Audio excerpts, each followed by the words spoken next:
আসসালামু আলাইকুম ওয়া রাহমাতুল্লাহি ওয়া বারাকাতুহু। ইন্নাল হামদুলিল্লাহ ওয়াস সালাতু ওয়াস সালামু আলা রাসূলিল্লাহ বা'দ।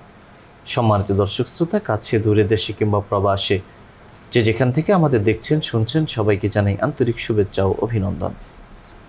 প্রিয় দর্শক শ্রোতা, আশা করছি এই সুন্দর সকালে মহান আল্লাহর রহমতে সুস্থ ও নিরাপদ বোধ করছেন।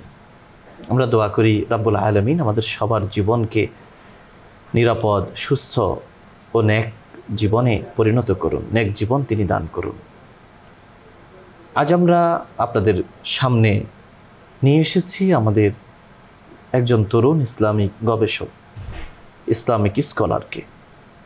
বরাবরই আমরা চেষ্টা করি দেশের কোনো না কোনো ইসলামিক স্কলারকে এনে জীবন ঘনিষ্ঠ বিষয়গুলো নিয়ে আলোচনা করবার জন্য। আজ আমাদের সঙ্গে যোগ দিয়েছেন বিশিষ্ট ইসলামী লেখক, গবেষক ও সাংবাদিক মুফতি আতাউর রহমান। আসসালামু আলাইকুম ওয়া রাহমাতুল্লাহ। ওয়ালাইকুম আসসালাম ওয়া রাহমাতুল্লাহি ওয়া বারাকাতুহু। মোহতারাম, কেমন আছেন? আলহামদুলিল্লাহ, আমি ভালো আছি। আপনি ভালো আছেন? আলহামদুলিল্লাহ। প্রিয় দর্শক শ্রোতা, আজ আমরা যে বিষয়ে কথা বলবো সেটি হলো মহানবী সাল্লাল্লাহু আলাইহি ওয়াসাল্লামের মাক্কি জীবনের কর্মপন্থা। আমরা জানি যে রাসূলুল্লাহ সাল্লাল্লাহু আলাইহি ওয়াসাল্লামের নবুয়ত লাভ করার পর তার যে জীবন, সেই জীবনটাকে দুই ভাগে ভাগ করা হয়ে থাকে। একটি হলো মাদানী জীবন, সেটি 10 বছরের, আরেকটি মাক্কি জীবন। একটি হলো মাদানী জীবন, সেটি 13 বছরের, আরেকটি হলো মাক্কি জীবন, সেটি 10 বছরের। এই 10 বছরের জীবনের কর্মপন্থা আর মাদানী জীবনের 13 বছরের জীবনের কর্মপন্থা দুটো ভিন্ন ভিন্ন ছিল। এই ভিন্ন ভিন্ন দুইটি জীবনের মধ্যে যে যে পার্থক্যগুলো ছিল এবং তার যে কর্মপন্থা ছিল, সেটিকে আমরা আলাদাভাবে মূল্যায়ন করতে চাই। কোন পদ্ধতিতে, কোন কর্মপন্থা অবলম্বন করে তিনি তার মক্কার জীবনকে পার করেছিলেন, সেখানে ছিল স্বতন্ত্র বৈশিষ্ট্য। সে বিষয়টা আজ আমরা এই রবিউল আউয়াল মাসে আপনাদের সামনে তুলে ধরতে চাই। আসুন আর দেরি না করে আমাদের সম্মানিত অতিথির কাছ থেকে এই বিষয়ে আরও বিস্তারিত আমরা জানার চেষ্টা করব ইনশাআল্লাহ। আলহামদুলিল্লাহ, নাহমাদুহু ওয়া নুসাল্লি আলা রাসূলিহিল কারীম, আম্মা বা'দ। মহানবী সাল্লাল্লাহু আলাইহি সাল্লামের এই পৃথিবীতে আগমন ছিল মানব জাতির জন্য, বরং সমগ্র সৃষ্টির জন্য রহমত স্বরূপ। এবং আল্লাহ তাআলা কিয়ামত পর্যন্ত আগত সকল মানুষের জন্য নবীজি সাল্লাল্লাহু আলাইহি সাল্লামকে উসওয়ায়ে হাসানা বা উত্তম নমুনা ও আদর্শ হিসেবে প্রেরণ করেছিলেন। তো আল্লাহ রাসূল সাল্লাল্লাহু আলাইহি সাল্লাম যে পৃথিবীতে এসেছিলেন, তিনি একটা জুলুমের পৃথিবীতে এসেছিলেন, যেখানে পৃথিবীর মানুষ জাগতিকভাবে তখনও কোনো সভ্যতা বহু উন্নতি অর্জন করলেও মানবতা, মানবিকতা, মনুষ্যত্ব শূন্য ছিল। তো বিদ্যমান পৃথিবীকে বদলে দেওয়ার জন্যই এবং মানব জাতিকে এক অন্ধকার আচ্ছন্ন সময় থেকে মুক্তি দেওয়ার জন্যই রাসূলুল্লাহ সাল্লাল্লাহু আলাইহি সাল্লাম পৃথিবীতে এসেছিলেন। যে আল্লাহ তাআলা পবিত্র কোরআনে বলছেন, হুয়াল্লাযী আরসালা রাসূলাহু বিল হুদা ওয়া দীনিল হক লিইয়ুযহিরাহু আলাদ দীনি কুল্লিহি ওয়ালাউ কারিহাল মুশরিকুন। যে আল্লাহ বলছেন যে আল্লাহ তার রাসূলকে প্রেরণ করেছেন সুপথ দিয়ে, হেদায়েত দিয়ে এবং সত্য দিন দিয়ে, যেন এটা সকল দিন তথা জীবন ব্যবস্থার উপরে বিজয়ী হয়, প্রবল হয়। যদিও যারা আল্লাহর সঙ্গে শিরিক করে, যারা আল্লাহকে বিশ্বাস করে না, তারা বিষয়টা অপছন্দ করবে, তবুও এটার পরিণতি এটাই ছিল যে আল্লাহ তাআলা বিজয়ী করবেন। তো এই যে একটা বিজয়ী সভ্যতা, একটি বিজয়ী জাতি গঠন এবং বিদ্যমান যে পৃথিবীর কাঠামো, এটাকে বদলে দেওয়ার জন্য এমন একদল মানুষের প্রয়োজন ছিল যারা সব ধরনের প্রতিকূলতা উপেক্ষা করে দ্বীনের জন্য লড়াই করতে পারবে, দ্বীনের জন্য কাজ করতে পারবে। তো এই জন্য মক্কি জীবনটা দেখি যে এই উম্মাহ বা এই জাতি গঠনের মূল ভিত্তি হিসাবে উলামা ইকরাম বলেন যে আল্লাহ তাআলা পরবর্তী যে পৃথিবী ইসলাম গঠন করবে, আল্লাহর যে মানসা ছিল, এই আল্লাহর ইচ্ছা বাস্তবায়নের জন্য যে একজন কষ্ট সহনশীল, যে কোনো পরিস্থিতিতে কাজ করার মতো, যে কোনো বাধা উপেক্ষা করে দিনের উপর অবিচল থাকার মতো মানসিকতা সম্পন্ন একদল লোক তৈরি করার যে মিশন আল্লাহ রাসূলের ছিল, সেটা মক্কি জীবনে সম্পন্ন হয়েছিল। এই জন্য আল্লাহ রাসূল সাল্লাল্লাহু আলাইহি সাল্লামের মক্কি জীবনের দিকে যদি আমরা তাকাই, তো উলামা ইকরাম বলেন যে প্রধানত 4টি উসুল বা মূল নীতিকে সামনে রেখে আল্লাহ রাসূল সাল্লাল্লাহু আলাইহি সাল্লাম এখানে দ্বীনের দাওয়াতের কাজ করেছিলেন। প্রথম উসুল কি ছিল? প্রজ্ঞার সঙ্গে দাওয়াত দেওয়া, যেটা আল্লাহ তাআলা বলেছেন, উদউ ইলা সাবিলি রাব্বিকা বিল হিকমাতি ওয়াল মাউইজাতিল হাসানা। হে রাসূল, আপনি আপনার প্রভুর পথে মানুষকে আহ্বান করুন প্রজ্ঞা এবং উত্তম উপদেশের মাধ্যমে। তো আল্লাহ রাসূল সাল্লাল্লাহু আলাইহি সাল্লামের যদি কর্মপদ্ধতি আমরা মক্কা দিকে তাকাই, তো আল্লাহ দেখি যে এই নীতির ভিত্তিতেই তিনি করেছিলেন যে সর্বপ্রথম তিনি তার প্রিয়তমা স্ত্রীর নিকটে এসে দ্বীনের দাওয়াতের কথা বললেন, এরপরে তার আপনজনদের, এরপর তার পরিবারভুক্ত এবং গোত্রভুক্তদের মাঝে দ্বীনের দাওয়াত দিলেন, এরপর আস্তে আস্তে দাওয়াতের কাজ তিনি বিস্তার ঘটালেন। তো এ দ্বারা বোঝা যায় যে আল্লাহ রাসূল সাল্লাল্লাহু আলাইহি ওয়াসাল্লাম এই প্রজ্ঞার পরিচয় দিয়েছিলেন যে আমাকে আস্তে আস্তে করে আগাতে হবে এবং এমন লোকদেরকেই আমি প্রথমে দাওয়াতের বানাবো যারা আমাকে সবচেয়ে ভালো চেনে এবং যারা আমার প্রতি আস্থাশীল। এরপর দ্বিতীয় যে নীতি আল্লাহ রাসূল সাল্লাল্লাহু আলাইহি ওয়াসাল্লাম মক্কার জীবনে অবলম্বন করেছিলেন, সেটা হলো ক্ষমা এবং উপেক্ষা। যে আল্লাহ রাসূল সাল্লাল্লাহু আলাইহি ওয়াসাল্লাম যারা তাকে কষ্ট দিত, তার সাহাবীদেরকে কষ্ট দিত, আল্লাহ রাসূল তাদেরকে সবসময় ক্ষমা করেছেন এবং তাদের এই অত্যাচার নির্যাতন উপেক্ষা করেই তিনি দ্বীনের কাজ করেছেন। হ্যাঁ, যেমন আল্লাহ তাআলারও নির্দেশ এমনই ছিল। আল্লাহ তাআলা বলেছেন, ফাফু ওয়াসফাহু হাত্তা ইয়াতি আল্লাহু বিআমরিহি, যে হে রাসূল, হে মুমিনরা, তোমরা কি করো? তাদেরকে ক্ষমা করে দাও এবং উপেক্ষা করো। আল্লাহ তাআলা এর পক্ষ থেকে নির্দেশ আসার পর্যন্ত, সেটা হলো জুলুমের প্রতিবাদে জিহাদের বিধান, সেটা আসার আগ পর্যন্ত তোমরা কি করো? ক্ষমা করো, উপেক্ষা করো। তো ক্ষমা এবং উপেক্ষার মূল নীতি সামনে রেখে আল্লাহ রাসূল সাল্লাল্লাহু আলাইহি ওয়াসাল্লাম দাওয়াতি কাজ করেছেন। তৃতীয় যে নীতি আল্লাহ রাসূল সাল্লাল্লাহু আলাইহি ওয়াসাল্লাম অবলম্বন করেছিলেন, সেটা হলো ধৈর্য এবং উত্তম প্রতিবিধান। যে পরিস্থিতির সৃষ্টি হোক না কেন, আমি ধৈর্য ধারণ করব, হ্যাঁ, এবং আমি উত্তম আচরণ করব। কেউ খারাপ আচরণ করলেও আমি তার সঙ্গে উত্তম আচরণ করব।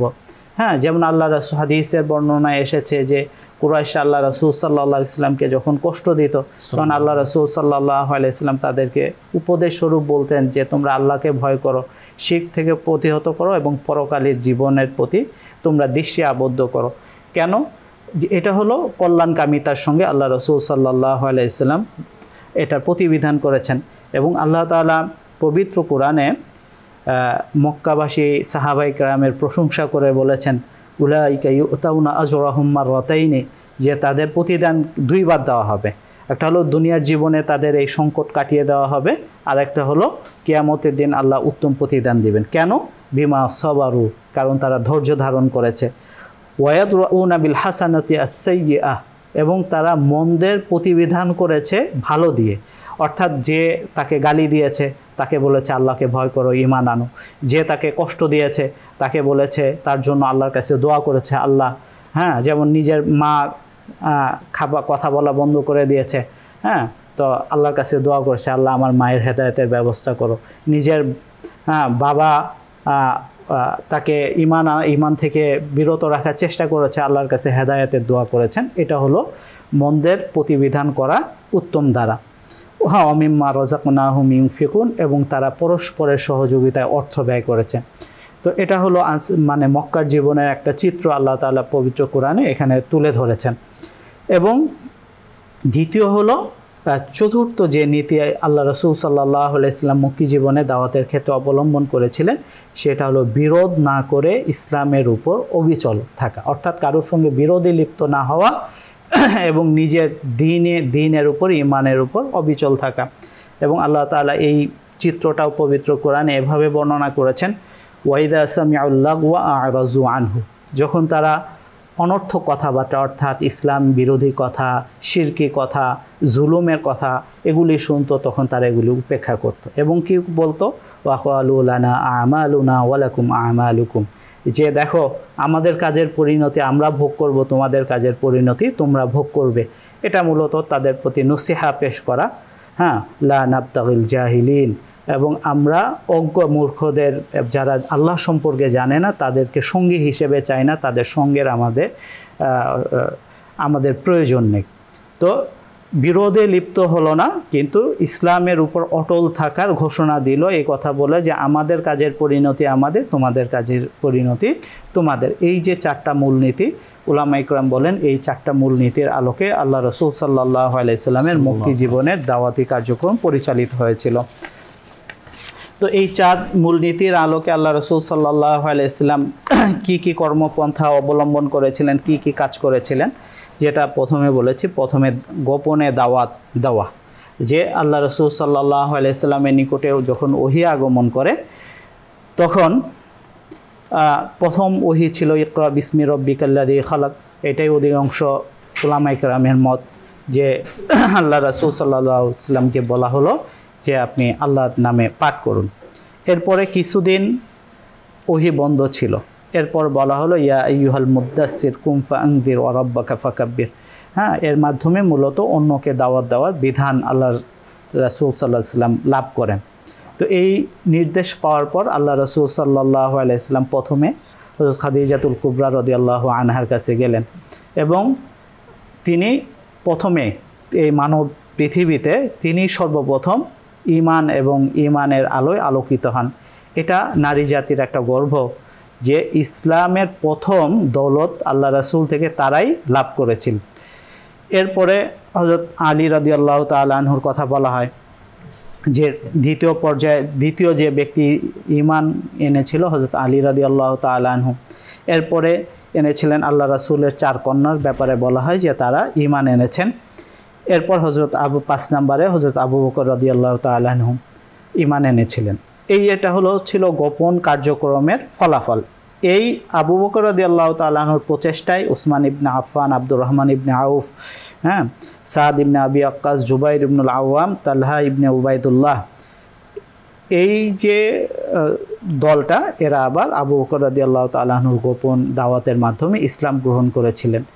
এরপরে আল্লাহ রাসূল সাল্লাল্লাহু আলাইহি সাল্লাম কি করলেন, যখন খুব ঘনিষ্ঠ, অতি ঘনিষ্ঠ তারা যখন ঈমান নিয়ে আসলেন, তখন তিনি তাদাররুজের পদ্ধতি, ধীরে ধীরে অগ্রসর হওয়ার পদ্ধতি হিসেবে তিনি দ্বিতীয় পর্যায়ে আল্লাহ তাআলাও নির্দেশ দিলেন ওয়ানযির আশিরাতাকাল আকরাবিন, আপনার নিকট আত্মীয়দেরকে আপনি দাওয়াত দেন। তখন আল্লাহ রাসূল সাল্লাল্লাহু আলাইহি সাল্লাম মক্কার পাহাড়ের চূড়ায় উঠে তার আপন গোত্রের বনু হাশেম, বনু আব্দুল মুত্তালিব এবং তার যে চাচারা ছিল, ফুফিরা ছিলেন, তাদের নাম ধরে ধরে ডেকে আল্লাহর দ্বীনের দাওয়াত তিনি পেশ করলেন। এরপরে আল্লাহ রাসূল সাল্লাল্লাহু আলাইহি সাল্লাম যখন প্রকাশ্যে দাওয়াত দিলেন, তখন মক্কায় একটা বিশৃঙ্খল পরিস্থিতি সৃষ্টি হলো।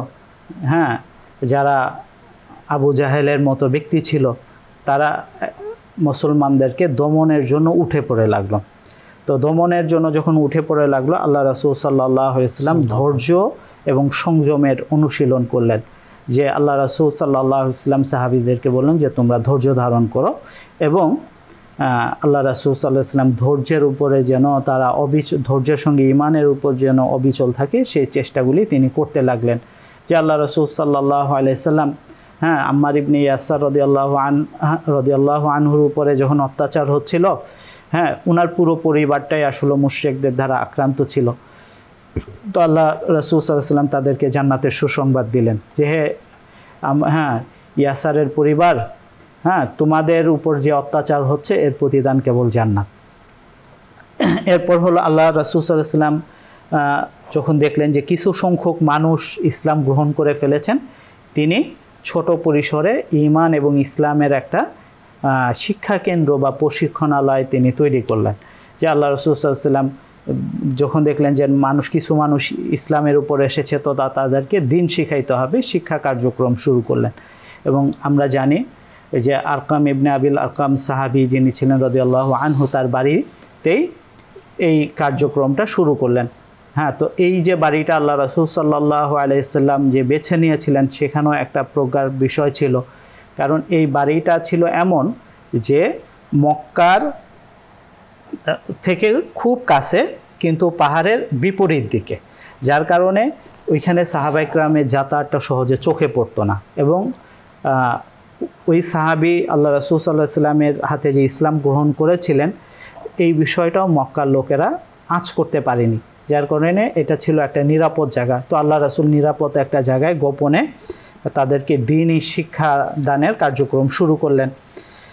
এরপর আল্লাহ রাসূল সাল্লাল্লাহু আলাইহি সাল্লাম যখন মুসলমানদের আরেকটু শক্তির সঞ্চার হইল, তখন আল্লাহ রাসূলের ঈমানি দাওয়াত শুরু হয়েছিল, ইয়া আইয়ুহান নাস কুলু লা ইলাহা ইল্লাল্লাহ তুফলিহুন, হে মানুষরা তোমরা বলো আল্লাহ ছাড়া কেউ নাই, এটা বললেই তোমরা কি করবে, সফলতা লাভ করবে। তো শুধুমাত্র প্রথমে আল্লাহ রাসূল শুধুমাত্র ঈমানের দাওয়াতই দিয়েছিলেন। যখন মুসলমানদের সংখ্যা আরেকটু বাড়লো, আল্লাহ রাসূল সাল্লাল্লাহু আলাইহি সাল্লাম সমাজের কুসংস্কার, শিরক, বেদাত এগুলির বিষয়ে আল্লাহ রাসূল সোচ্চার হলেন। তিনি আস্তে আস্তে শিরকের অসারতা তুলে ধরলেন, সমাজে যে সকল জুলুম ছিল তার পরিণতি তুলে ধরলেন, এবং অত্যাচারীদের যে পরিণতি অতীতে হয়েছিল সেগুলো আল্লাহ তাআলা পবিত্র কোরআনে বারবার দৃষ্টান্ত স্থাপন করলেন। এভাবে প্রতিবাদের একটা ধারা শুরু হলো। এরপরে যখন নবুয়াতের একটা দীর্ঘ সময় চলে গেল এবং মক্কাবাসীদের ভিতর তেমনভাবে ইসলামের প্রতি আগ্রহ জন্ম হইল না, তখন আল্লাহ রাসূল সাল্লাল্লাহু আলাইহি সাল্লাম বিকল্প মানুষকে বেছে নিলেন। বিকল্প মানুষকে কিভাবে বেছে নিলেন? তিনি প্রথমে মক্কার কাছাকাছি যে সকল বাজারগুলো ছিল, যে সকল বার্ষিক মেলাগুলো ছিল সেগুলি তিনি যেতেন এবং মানুষকে ঈমান এবং ইসলামের কথা বলতেন। তিনি কাছাকাছি যে গোত্রগুলো ছিল সেগুলোতে যেতেন, যেমন আল্লাহ রাসূল সাল্লাল্লাহু আলাইহি সাল্লাম তায়েফ গিয়েছিলেন, সেখানকার প্রধান 3 গোত্রপতির সঙ্গে তিনি দেখা করে ঈমানের দাওয়াত দিয়েছিলেন।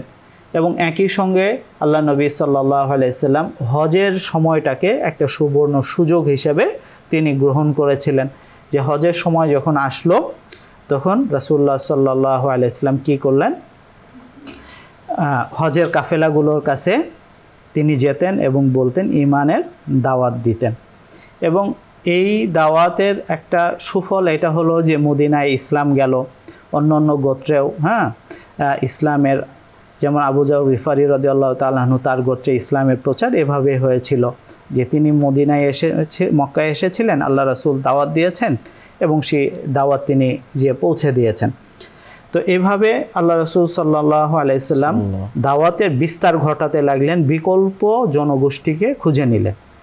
তবে আল্লাহ রাসূল সাল্লাল্লাহু আলাইহি সাল্লাম যে এই পুরো কাজটা করলেন এর সহযোগী ছিল সাহাবা ইকরাম রাদিয়াল্লাহু তাআলা আনহু। আল্লাহ রাসূল নিজে অনেক অত্যাচার সহ্য করেছেন, কিন্তু তিনি সর্বাত্মক চেষ্টা করেছেন তার অনুসারীদেরকে অত্যাচার থেকে রক্ষা করতে। একটা হলো যে কিভাবে রক্ষা করা, প্রথমত তিনি চেষ্টা করেছেন যে তাদের মনোবল যেন ভেঙে না যায়, কারণ যে কোনো কাজে মনোবলটা অত্যন্ত গুরুত্বপূর্ণ। তো রাসূলুল্লাহ সাল্লাল্লাহু আলাইহি সাল্লাম তাদের মনোবল রক্ষার জন্য যেমন আম্মার ইবনে ইয়াসার রাদিয়াল্লাহু তাআলা আনহুকে বলেছিলেন যে, হে ইয়াসার পরিবার, তোমাদের যে অত্যাচার তোমাদের উপর হচ্ছে এর প্রতিদান কেবল জান্নাত। এমনিভাবে অন্যান্য সাহাবা ইকরামকেও আল্লাহ রাসূল সাল্লাল্লাহু আলাইহি সাল্লাম ধৈর্য এবং পরকালীন পুরস্কারের কথা বলে তাদের সাহস বৃদ্ধি করেছেন। দ্বিতীয় হলো আল্লাহ রাসূল সাল্লাল্লাহু আলাইহি সাল্লাম কিছু গোলামদেরকে আল্লাহ রাসূল তার সাহাবীদের সহযোগিতায় কিনে কিনে আজাদ করে দিয়েছেন, যেন তারা অত্যাচার থেকে মুক্তি পায়। এর ভিতর অন্যতম হযরত বেলাল রাদিয়াল্লাহু তাআলা আনহু, যাকে হযরত আবু বকর রাদিয়াল্লাহু তাআলা আনহু কী করেছিলেন, কিনে আজাদ করে দিয়েছিলেন। এবং নবুয়তের ৫ম বছরে সাহাবা ইকরাম যখন এর উপরে যখন অত্যাচারের মাত্রা অনেক বেড়ে গেল, তখন আল্লাহ রাসূল তাদেরকে বিকল্প জায়গায় চলে যাওয়ার নির্দেশ দিলেন, সেটা হলো হাবশায়, যেন সেখানে তাদের জীবনটা নিরাপদ হয়। তো এই ক্ষেত্রে উলামা ইকরাম বলেন যে এটা ইসলামী যারা নেতৃত্ব দিবেন অনুসারীদের নিরাপত্তা এবং তাদের সুবিধা অসুবিধাগুলি বিবেচনা করাও তাদের জন্য গুরুত্বপূর্ণ। এমন যেন না হয় এমন কোনো সিদ্ধান্ত যে এটা তার অনুসারীদের জন্য আত্মঘাতী হয়, যে আমি একটা সিদ্ধান্ত নিলাম, আমার কথায় 10 লাখ মানুষ রাস্তায় নেমে গেল, কিন্তু তাদের নিরাপত্তার কোনো ব্যবস্থা নেই। এই ধরনের সিদ্ধান্তটা আল্লাহ রাসূল সাল্লাল্লাহু আলাইহি সাল্লামের দাওয়াতি কৌশলের সঙ্গে সামঞ্জস্যপূর্ণ না। এরপর হলো সঙ্গদান। আল্লাহ রাসূল সাল্লাল্লাহু আলাইহি সাল্লাম পুরো সময়টা সাহাবায়ে কেরামের সঙ্গে ছিলেন, এবং তিনি কখনো এমন হয় নাই যে নিজে নিরাপদে থেকে গিয়েছেন এবং যে কষ্ট সাহাবায়ে কেরামরা ভোগ করেছেন সে কষ্ট আল্লাহ রাসূল সাল্লাল্লাহু আলাইহি সাল্লামও ভোগ করেছেন, যদিও তার এটা করার কোনো প্রয়োজন ছিল না, কারণ তিনি আল্লাহর নবী এবং মক্কার সবচেয়ে সম্মানিত পরিবারের সন্তান। তিনি চাইলে নিজেকে নিরাপদ রাখতে পারতেন, কিন্তু শিহাবে আবি তালেবে যখন কুরাইশরা আল্লাহ রাসূলের পরিবার এবং গোত্রের লোকেদেরকে বন্দি করলো, পুরো সময়টা আল্লাহ রাসূল সাল্লাল্লাহু আলাইহি সাল্লাম তাদের সঙ্গে থেকে এটা সহ্য করেছেন। এবং উলামায়ে কেরাম ঐতিহাসিকরা এটাও লেখেন যে হযরত খাদিজা রাদিয়াল্লাহু আনহা যে বিপুল সম্পত্তির মালিক ছিলেন, হ্যাঁ, এই সম্পত্তির একটা বড় অংশ এই সময় এই অবরুদ্ধ মুসলমানদের জন্য ব্যয় করা হয়েছিল। হ্যাঁ, এমন হয়েছিল যে শেষ পর্যায়ে হযরত খাদিজা রাদিয়াল্লাহু আনহা এত কুরবানির প্রয়োজন হয়েছিল যে তিনি দুর্বল হয়ে গিয়েছিলেন, এবং আমরা জানি যে এই অবরোধ উঠে যাওয়ার কিছুদিন পরেই আল্লাহ রাসূলের দুইজন প্রিয় অভিভাবক তিনি দুনিয়া থেকে বিদায় নিয়েছিলেন। উলামায়ে কেরাম এটাও লিখেন যে এর একটা বড় কারণ হয়তো এটাও ছিল যে এই এই অবরুদ্ধ দিনগুলোর যে কষ্ট তাদের সহ্য করতে হয়েছিল হযরত খাদিজা এবং আবু তালেব, হ্যাঁ, তাদেরকে এটা তাদের বয়সের সঙ্গে সঙ্গতিপূর্ণ ছিল না। অর্থাৎ আল্লাহ রাসূল তার পুরো পরিবার এবং তাদের কন্যা, আল্লাহ রাসূলের কন্যাদেরকে নিয়েও, ছোট ছোট কন্যাদেরকে নিয়েও আল্লাহ রাসূল এই পুরো সময়টাকে মুসলমানদের সঙ্গে দিয়েছেন। এটাও মুসলিম নেতৃবৃন্দের জন্য একটা গুরুত্বপূর্ণ শিক্ষা, যে অনুসারীদেরকে ছেড়ে না যাওয়া, এটা আল্লাহ রাসূলের একটা গুরুত্বপূর্ণ কর্মকৌশল ছিল। এবং সঙ্গে সঙ্গে আল্লাহ রাসূল এই ভাবনাও ছিলেন যে মক্কায় যেহেতু দিন প্রতিষ্ঠিত হচ্ছে না, দিনের প্রসার ঘটছে না, তাহলে আমাদের বিকল্প চিন্তা করতে হবে। তো বিকল্প চিন্তার অংশ হিসেবে বাইয়াত আকাবা সংগঠিত হয়েছিল, যেখানে আল্লাহ রাসূল সাল্লাল্লাহু আলাইহি ওয়াসাল্লাম মদিনা সাহাবীদের কাছ থেকে অঙ্গীকার নিয়েছিলেন যে তারা ইসলামের জন্য তাদের জীবন এবং সম্পদ উৎসর্গ করবে এবং আল্লাহ রাসূল সহ মুসলমানদের নিরাপত্তা দানের জন্য চেষ্টা করবে। এজন্য মুসলমানদের জন্য এটাও একটা গুরুত্বপূর্ণ শিক্ষা যে দ্বীনি দাওয়াতের ক্ষেত্রে বিকল্পটা চিন্তা করা, যে এক জায়গায় আমার কাজ অগ্রসর হচ্ছে না, তাহলে অগ্রসর হতে পারে এমন জায়গাগুলো খুঁজে দেখা, যেন পরবর্তীতে ওইখানে যে মুসলমানদের অবস্থান শক্তিশালী হলে আবার যেন সুদিন আসলে আবার যেন আমি এখানে চলে আসতে পারি। এই ছিল মোটামুটি মক্কা জীবনে আল্লাহ রাসূল সাল্লাল্লাহু আলাইহি সাল্লামের কর্মপন্থা। তো এই কর্মপন্থার ফলাফল কি হয়েছে? এই কর্মপন্থার ফলাফল হয়েছে মদিনায় ইসলামী রাষ্ট্রের সূচনা। প্রথম ফলাফল এটা যে আল্লাহ তাআলা মদিনায় ইসলামের অনুকূল একটা রাষ্ট্র প্রতিষ্ঠা করেছে। এবং আমরা যদি পরবর্তী যুগের জিহাদ বলেন, ইসলামী রাষ্ট্রের নেতৃত্ব বলেন এবং ইসলামী রাষ্ট্রের বিজয় বলেন, এগুলোর দিকে তাকাই, তাহলে দেখব যে আল্লাহ রাসূল সাল্লাল্লাহু আলাইহি সাল্লামের সঙ্গে যারা মক্কায় একটা দুর্বিষহ জীবন কাটিয়ে আল্লাহ রাসূলের ছায়ায় প্রস্তুত হয়েছিলেন, তারাই পরবর্তীতে কি করেছেন, ইসলামী রাষ্ট্র এবং মুসলিম উম্মার নেতৃত্বে অগ্রগামী ছিলেন। যেমন 4 খলিফার কথা যদি আমরা দেখি, 4 খলিফার 4 জন এই সময় আল্লাহ রাসূল সাল্লাল্লাহু আলাইহি সাল্লামের সঙ্গে মক্কায় কষ্ট ভোগ করেছিলেন। এরপরে মুসলিম ইতিহাসের যে সবচেয়ে বীরত্বপূর্ণ সেনাপতি যাদের বীরত্বের ইতিহাস অমর হয়ে আছে, তাদের দিকে যদি তাকাই তাহলে 2 জনের নাম অবশ্যই স্মরণ করতে হবে। একজন হলো তালহা ইবনে জুবায়ের, হ্যাঁ, এবং সাদ ইবনে আবি ওয়াক্কাস রাদিয়াল্লাহু তাআলা আনহু, জুবাইর ইবনুল আওয়াম রাদিয়াল্লাহু তাআলা আনহু। এনারাও কি ছিলেন? আল্লাহ রাসূল সাল্লাল্লাহু আলাইহি সাল্লামের মক্কি জীবনের বলা যায় যে ফলাফল ছিলেন। আল্লাহ রাসূল মক্কি জীবনে তাদেরকে যে প্রস্তুত করেছিলেন, পরবর্তীতে তারা ইসলামের জন্য সর্বোত্তম সেবাটা দিয়েছেন। এখন একটা প্রশ্ন হতে পারে বা হতে পারে যে কথা হতে পারে যে আল্লাহ রাসূল ছিলেন আল্লাহ তাআলার সবচেয়ে প্রিয়তম, আল্লাহর পরে যার মর্যাদা সবচেয়ে উঁচু, এবং আল্লাহ এই পৃথিবীতে আল্লাহর সবচেয়ে প্রিয় ব্যক্তি তিনি ছিলেন, এতে কোনো সন্দেহ নেই। তারপরেও আল্লাহ রাসূলকে আল্লাহ তাআলা এমন একটা কষ্টের জীবনের ভিতর দিয়ে কেন নিয়ে গেলেন এবং আল্লাহ রাসূলই বা কষ্টটা কেন সহ্য করলেন? তো প্রথম এর উত্তর হলো আল্লাহ রসুল সাল্লাল্লাহু আলাইহি ওয়াসাল্লামকে আল্লাহ তাআলা প্রাচুর্যময় জীবনের ও অবকাশ দিয়েছিলেন, কিন্তু আল্লাহ রাসূল একটা কষ্টের জীবনকেই বেছে নিয়েছিলেন। প্রথম কথা হলো এটা। আর দ্বিতীয় হলো এটার প্রয়োজনও ছিল। কেন প্রয়োজন ছিল? কারণ ইসলাম যেহেতু কিয়ামত পর্যন্ত আগত একটা ধর্ম, এই জন্য কিয়ামত পর্যন্ত মুসলমানদের সুদিন সবসময় থাকবে না। কিয়ামত পর্যন্ত মুসলমানরা সবসময় একই পরিস্থিতির ভিতরে যাবে না। এজন্য মুসলমানদের এমন একটা জীবনের নমুনা দরকার ছিল যে জীবনে সীমাহীন ত্যাগ, তিতিক্ষা এবং আত্মবিসর্জনের প্রয়োজন হয়। আর এই যে নমুনাটা, এটাই আল্লাহ রাসূল সাল্লাল্লাহু আলাইহি ওয়াসাল্লাম তার মক্কি জীবনে স্থাপন করেছেন এবং সেটা মানুষের সামনে একটি আদর্শ বা মডেল হিসেবে আমাদের সামনে তিনি তুলে ধরেছেন। শুকরিয়া। প্রিয় দর্শক শ্রোতা, আমরা আমাদের সময়ের একেবারেই সীমাবদ্ধ সময়ের শেষ পর্যায়ে চলে এসেছি। এখন আমরা সংক্ষিপ্ত মোনাজাতে অংশগ্রহণ করব। আপনারা চাইলে আমাদের সঙ্গে মোনাজাতে শামিল হতে পারেন। আলহামদুলিল্লাহি রাব্বিল আলামিন, والصلاة والسلام على أشرف الأنبياء والمرسلين وعلى آله وصحبه أجمعين. اللهم لك الحمد كله ولك الشكر كله ولك الملك كله ولك الخلق كله بيدك الأمر كله إنك على كل شيء قدير. ربنا فاغفر لنا ذنوبنا وكفر عنا سيئاتنا وتوفنا مع الأبرار. رب اجعلني مقيم الصلاة ومن ذريتي ربنا وتقبل دعاء.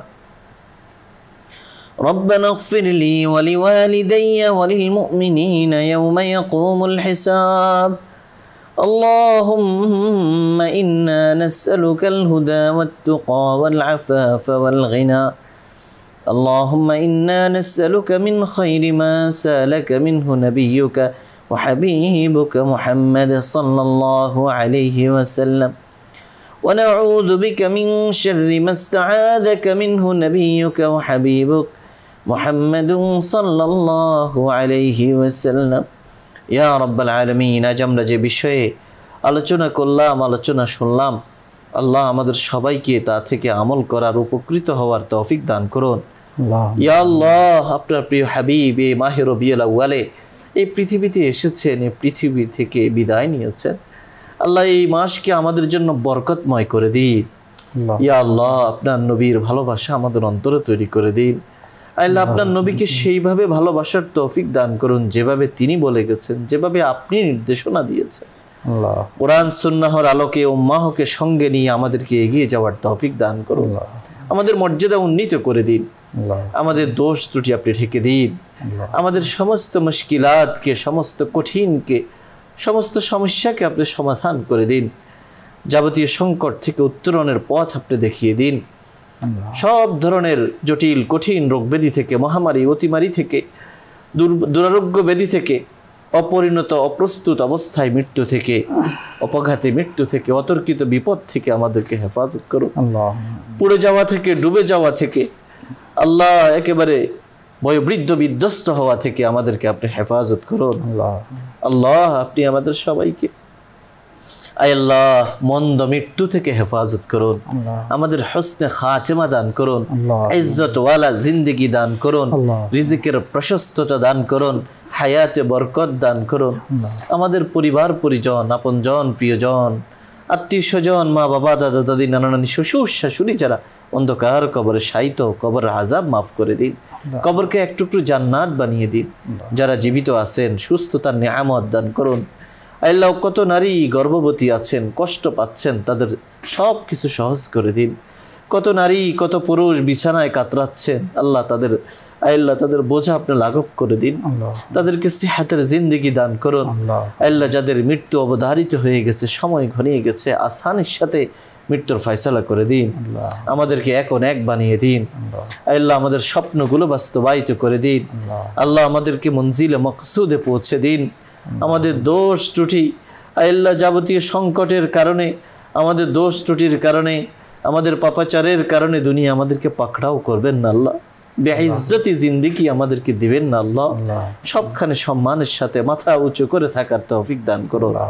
এই অনুষ্ঠানের পিছনে যাদের অর্থ ব্যয় হচ্ছে, যাদের কর্ম পরিকল্পনা আল্লাহ, যাদের আল্লাহ প্রচেষ্টা মেহনত রয়েছে, সবাইকে আপনি আপনার নিজ হাতে আপনার শান অনুযায়ী প্রতিদান দান করুন। সুস্থ নিরাপদ নেক হায়াত দান করুন। সবাইকে হেদায়েতের উপর অবিচল রাখুন। এই দেশের জন্য কল্যাণের ফয়সালা করুন। এই দেশকে সব ধরনের অনিষ্ট থেকে হেফাজত করুন। সুবহানা রাব্বিকা রাব্বিল ইজ্জাতি আম্মা ইয়াসিফুন, সালামুন আলাল মুরসালিন, আলহামদুলিল্লাহি রাব্বিল আলামিন। প্রিয় দর্শক শ্রোতা, এতক্ষণ ধরে অত্যন্ত ধৈর্য সহ আপনারা শুনছিলেন আপনাদের প্রিয় অনুষ্ঠান আলোকিত প্রতিদিন। পুরো সময় আমাদের সঙ্গে থাকার জন্য ধন্যবাদ। ওয়া মা আলাইনা ইল্লাল বালাগ। আসসালামু আলাইকুম ওয়া রাহমাতুল্লাহি ওয়া বারাকাতুহু।